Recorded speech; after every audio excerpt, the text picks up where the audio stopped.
What's going on, guys? In today's video we're going to be doing an unboxing of a full spectrum LED grow light.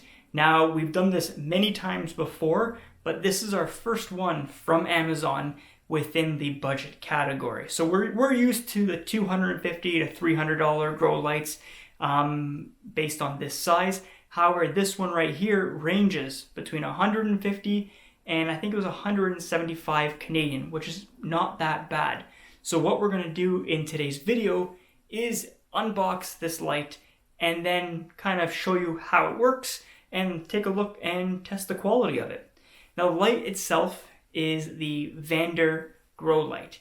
It is advertised as a 2000 watt LED grow light.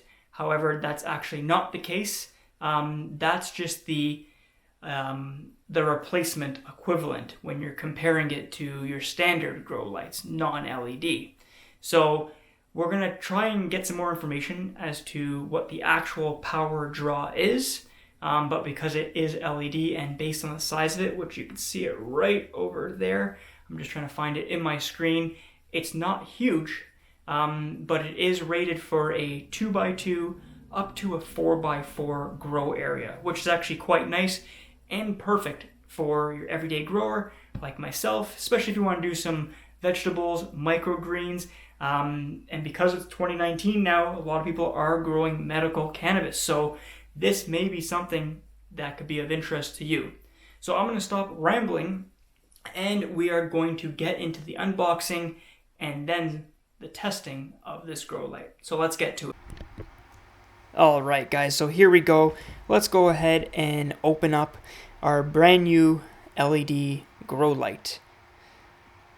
So one thing I really liked, we ordered it through Amazon. It was at my door in 2 days, so that's always a plus. Gotta love that prime shipping. So let's go ahead and pull the light out. It's great that it has a styrofoam little shipping packaging there, whatever you want to call that, because it will protect the board and the light itself from damage. So I quite like that. Now the light itself, it's got some good weight to it. It's got a nice metal casing, got a ton of LEDs on there, actually 196 to be exact.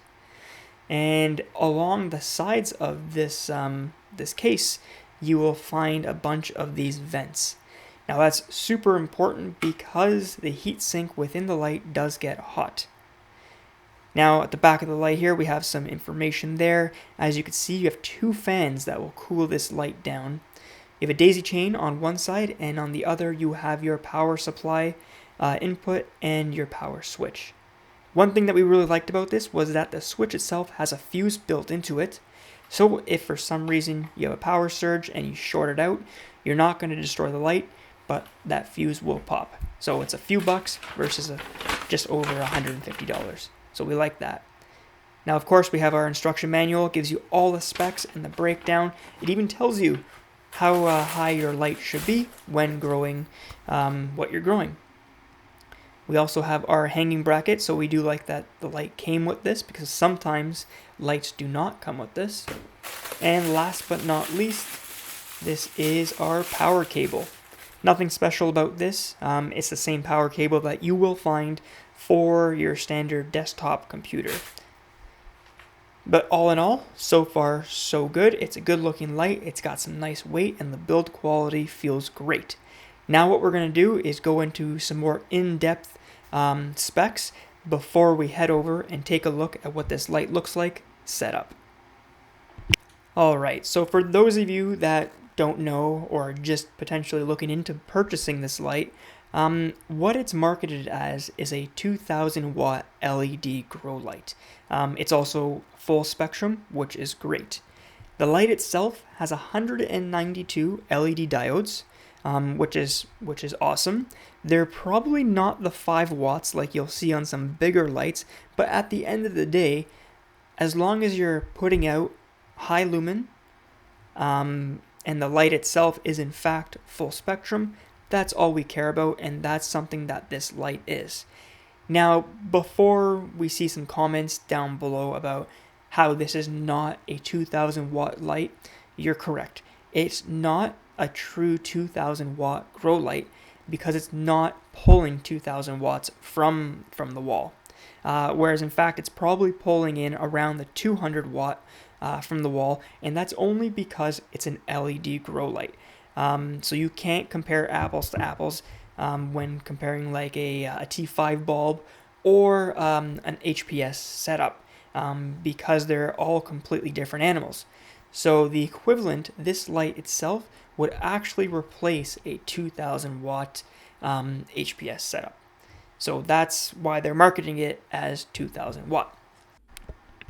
Okay, so I know I said before in this video that the power draw from the wall for this light is around 200 watts.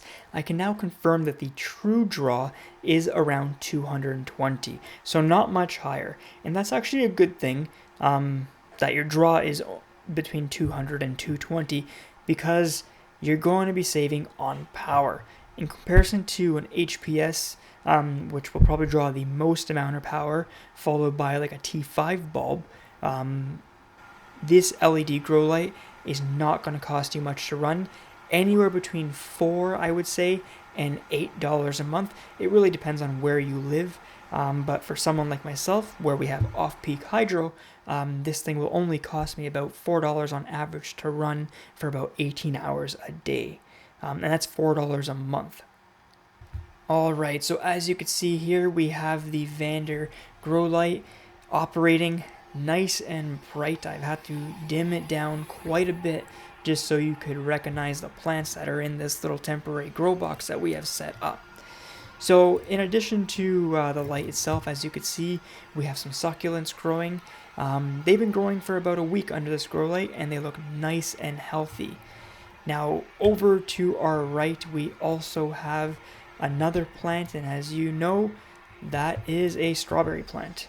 Now I had this strawberry plant under a cheap 50 watt grow light before, and it was not liking it. As you could see, kind of, it's a little wilted out. But after having it under this grow light for about a week, it's greened right back up, and it has grown significantly. Now down below, what we have there are some Rockwell plugs, trying to grow some jalapenos, some bell peppers, as well as some lettuce. Now I didn't label them, so we're going to find out after they sprout, and we'll just take it from there one day at a time. Now if you guys like this video, please feel free to hit that like button or that subscribe button. Overall, my final thoughts are, this is a great light. It has such a good build quality, and it's super bright. I've tested a bunch of budget LED grow lights before, and this one has taken the prize for about $150 Canadian. You can even find it for less sometimes when there's an Amazon sale. You will have this grow light at your front door within 2 days. So overall recommendation is an A+. I would recommend buying it. And if you are interested, I will put a description or a link in the description below. And that is all there's to it. So guys, if you like this video, please feel free to hit that like button or hit that subscribe button. It really helps out a lot. And if you have any questions or any comments, feel free to leave them in the comment section below, and we will do our best to help you out. Thanks for watching, and we'll see you on the next one.